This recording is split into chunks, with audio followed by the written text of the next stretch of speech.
Is God about to enter you into a new season? Because that's what we're going to talk about in this video. As we close out 2024 and we enter into 2025, it's normal to sort of pause, reflect on what this year has been. For some of you, you've had a great year. You're like, no complaints, no changes. I want more of this, please. And then there are others, and it's been tough. You are happy to leave behind what 2024 has been, and you're ready for something new. And so in January, a lot of the times, goal setting is going to be a big thing. New Year's resolutions are going to be a big thing, but I like to have a different kind of discussion, and that's on seasons and cycles. Over the last several weeks, I've gotten questions about seasons and cycles. How do you know what season you're in? How do you know when it's over? I've had many discussions with clients about the seasons that they're in because they just didn't recognize it. And seasons and cycles are very normal in life, whether you're looking at the context of an entire year or whether it's a few months or whether it's several years in succession.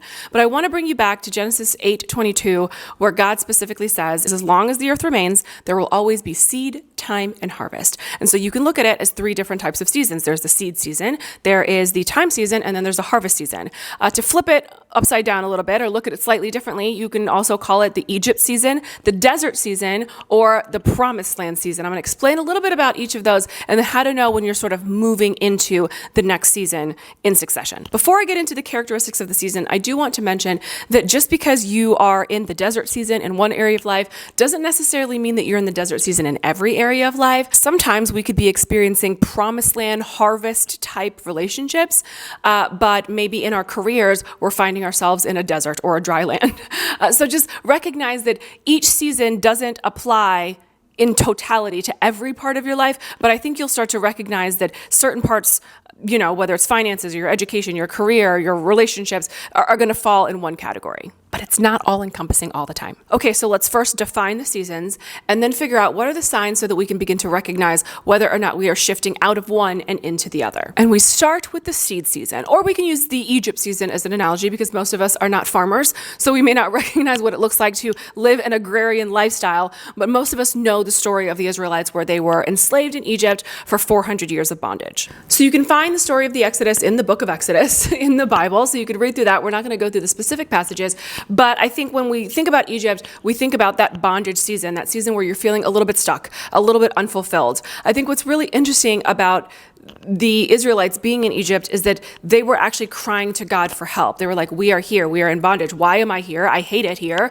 and I want something else. And so you may feel this longing to experience something new, but you can't figure out how to get yourself there. But you know that there's something, and you begin to cry out to God, and you're praying like, God, please, like, help. Like, how do I get myself out of this? That feels like an Egypt season, like you just can't break out of the current space that you're in. Egypt is also that seed time that we were talking about where you have been planted somewhere. And in the planting, it's going to take a minute for you to begin to sprout and to flourish. In 1 Corinthians 15, Paul says, what you sow does not come to life unless it dies. And so in that seed season, a lot of the times that's what it feels like you're dying. Like you feel suffocated, like what is happening? And so you begin to pray and to ask God for some sort of guidance, like why am I here and how do I get out of it as quickly as possible? Because it doesn't feel good, and it shouldn't. It should not feel good. It should feel like you are not experiencing the freedom that is really meant for you according to your birthright as a child of God. But I also want you to know that in this Egypt season, God is likely shaping you to become something greater. Like if you are experiencing an Egypt season, if you're in a seed season where you have been planted somewhere, there is a reason for that.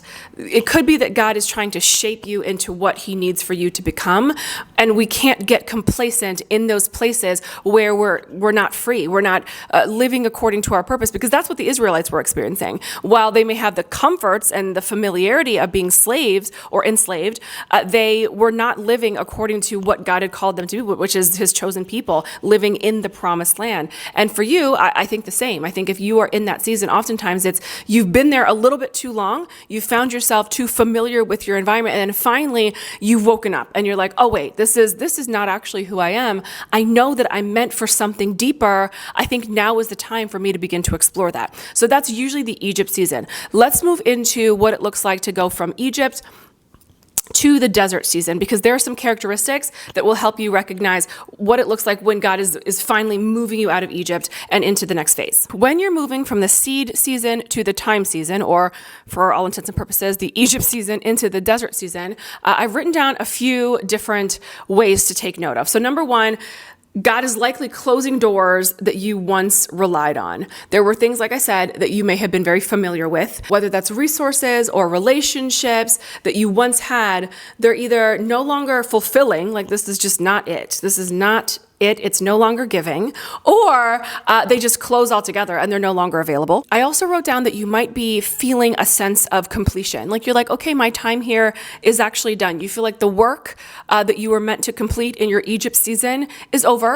and you're ready for something new, even if you're not sure what that something new is. And that's because God doesn't like to leave things unfinished. He does want you to move into the space of completion. He wants you to finish out the cycle before you move into the next one. Everything we just talked about are characteristics of being in an Egypt season or about to move out of an Egypt season. Let me know in the comments below if any of that resonated with you, because now we're going to talk about the time season or the desert season. Going back to the story, the desert season is really where the Israelites began to experience a new identity. God needed to grow them into becoming the people that he had called them to be, because they'd been enslaved for 400 years. So being an enslaved person for 400 years creates a different identity. Like your mindset is completely different as a slave versus a free person. So in the desert, God really wanted them to learn how to rely on God fully for his promises. Oftentimes in the desert season, that's what it feels like. It feels like every day you are having to rely on fresh manna. So if you don't know the story, what happened is that they left Egypt and they had no food because the desert is a desert. So you can't plant things. I'm sure they had their animals and things like that, but there's not really much you can do in a desert where there is no abundance of water and the land is not really meant to grow a thing. It's, things die when you try to plant them in the desert. So they had to rely on the fact that every single day, God was providing them with their food. God was literally giving them their daily bread in the form of manna during the day and then quail at night. Speaking from my own personal desert experiences, I can definitely say that it's hard to be there. It's hard to be someone who is used to doing everything on your own and feeling very independent, to moving into a place where you're like, okay, God, I have to rely on you now. I have to be dependent on you. And it doesn't always have to be for money. It could be for anything, for love, for affection, for community, for friendship, for a job, for whatever it is you're looking for. Like in that desert season, relying on God to provide is a very normal characteristic of what it looks like to be in that desert era. And because God wants to teach you how to fully rely on him in that desert season, oftentimes you're going to be stripped of things that were comfortable. You're going to be pulled out of your comfort zone. You're going to be removed from things that were so familiar, because it's easy for us to rely on those things. And when God wants you to depend fully on him, well, he's going to need to move some of the chess pieces around so that you can do that. I don't necessarily like to say that it is character building to be in the desert, although yes, you will build character. I'm really more of the inclination that God is trying to reveal your character to you. Like he's showing you what parts of you are unreliant on him. He's showing you what parts of you don't have faith. He's showing you parts of you that sort of need to grow in different areas so that you can truly enter into that promised land that he wants you to go to. So while in the desert, you are learning how to rely on God, how to grow your faith, but there are some signs that will show us that we're moving from the desert into the promised land, and that's always a great thing. So let's talk about those signs. When in the desert, it does feel like you're sort of wandering around aimlessly, because that's what they did. When you start to get a little bit clear on the direction, it's a good sign that the desert season is coming to a close. Meaning that where you were unclear or where you are uncertain, all of a sudden God gives you a spark of inspiration, or maybe you get a flash of insight or a new or renewed sense of vision and purpose. That's always a great sign, because that gives you sort of like the first steps that you need to take in order to move out of the desert. And because of it, you almost feel slightly refreshed. Like you feel like you have a renewed sense of energy, a renewed sense of get up and go, because you know that opportunities are right on the other side. And sometimes those opportunities begin to show themselves. Like you start to see some of those opportunities, new relationships start to emerge, and you're starting to get these inklings that something is about to change. So that's always great. Desert almost over, and we're moving into the promised land. So what does a promised land season look like? Or what does harvest time look like? And we get excited about harvest time. We get excited about the promised land era, because that's when you start to truly step into who God has created you to be. It's where you have developed your sense of identity as a child of God, and now you're getting to fully experience what the blessings and abundance looks like when you are living according to that identity. When you're in the promised land, land, the doors begin to swing open. Opportunities are coming left and right. You are feeling the favor of the Lord on your life, and it's always such a great thing. Things that you've been praying for begin to manifest easily and effortlessly. You're experiencing the abundance and the provision that God has promised you. But here's the thing to take note of when you're in this promised land era, or when you're in, harvest season. Your responsibility while you're in the promised land season is stewardship. You have to recognize that is what God wants you to do, is he wants you to steward those opportunities, steward those ideas, steward that vision, steward that new identity, steward that new found fame or recognition, steward your reputation. He wants you to steward it well, because it's very easy to forget what God has done. Like, it's really and truly, if you read the Bible, you sort of see this cycle all over and over again. You see how God provides, and then all of a sudden they forget that God has provided, and then they go right back to where they started. And we're seeing lots of different cycles. And so I think even in life, we experience that. It's not always our fault necessarily. Like, sometimes God really does put us in places because he needs to grow us up into becoming who he wants us to be. But when we do step foot in the promised land, please know that your job is to remain humble and to remain thankful and grateful for what God has done to get you there. Because stewardship of that season is going to determine how long you get to stay, if that makes sense. And like I said, this story is repeated over and over again inside of the Bible. Like, once they entered into the promised land, they didn't like the governance that was there, and so God gave them judges. They didn't like the judges, so God gave them a king. Well, they didn't like the kings, or the kings began to do evil in the sight of God, and so then God exiled them, and he moved them out of the promised land and put them into Babylon. Like, there's so much that happened. Read the Bible. The story is great. My point is that, as Genesis 8:22 says, as long as the earth remains, there will always be seed time and harvest. We will always experience different seasons in different areas of our life. But the promised land, as amazing and wonderful as it is a place where we get a chance to find some rest. And so when you are resting in that season, just remember to steward it well, because you just never know what's around the corner or how God wants to grow you in new ways. And so as we enter into 2025, what I would recommend you do is, number one, take a look at the season that you're in. Like, go through the video and say, okay, do I feel like I am in the desert season? Do I feel like I'm in a harvest season? Like, where am I, sort of on this scale?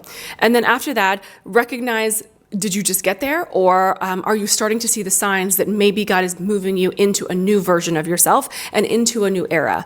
For a lot of you who have had maybe Egypt seasons over the last year, or maybe a desert season, my prayer for you is that we enter into the promised land as swiftly as possible, because it's fun. It's fun in the promised land, and I'm sure that that's where you want to be. But if you're not there yet, please do not lose heart. Don't get discouraged. It doesn't mean that God has abandoned you. It doesn't mean that God is not with you. It doesn't mean that God doesn't want to get you there. Sometimes it's just that there are parts of us that God needs to reveal to us so that we know how to further posture our hearts towards him, so we can get to where we want to go, because he has such great things in store for you. He has things that he is destined for you to do. He has work for you. He has mission for you. He has people you're meant to meet, and places you're meant to see, and all those good things. But sometimes it takes a little while to get to those spaces. So anyway, hope that this was helpful for you. If you have any questions, please leave a comment down below. Let me know what resonated with you inside of this video. Obviously, if you have any video requests or anything else you'd like for me to talk about, I would love to do that. And I will see you guys in the next video. Take care.